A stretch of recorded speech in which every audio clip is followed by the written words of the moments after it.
Hello everyone, আসসালামু আলাইকুম। আজ দেখাবো নতুন পদ্ধতিতে লাউ রান্না। আদা, রসুন, পেঁয়াজ বাটা, মরিচ দিয়ে লাউ রান্না হবে নতুন পদ্ধতিতে।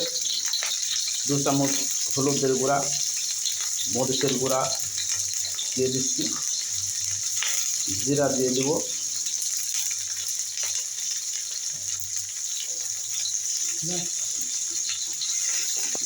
ভালোভাবে কষিয়ে নিতে হবে। ভালোভাবে মশলা কষিয়ে নিতে হবে। সম্পূর্ণ নতুন পদ্ধতিতে দেখুন লাউ রান্না করা। ডাল দিয়ে লাউ কষিয়ে নিতে হবে ভালোভাবে, দেখতেই পাচ্ছেন। এই অডিয়েন্সটা আমার সাথে থাকবেন, সম্পূর্ণ রান্না দেখুন নতুন পদ্ধতিতে আমার সাথেই থাকবেন, মাটি ধরানো আইডির সাথেই থাকবেন। সম্পূর্ণ লাউ কষিয়ে দেওয়ার পরে পানি দিয়ে দেব। লাউ আর ডাউল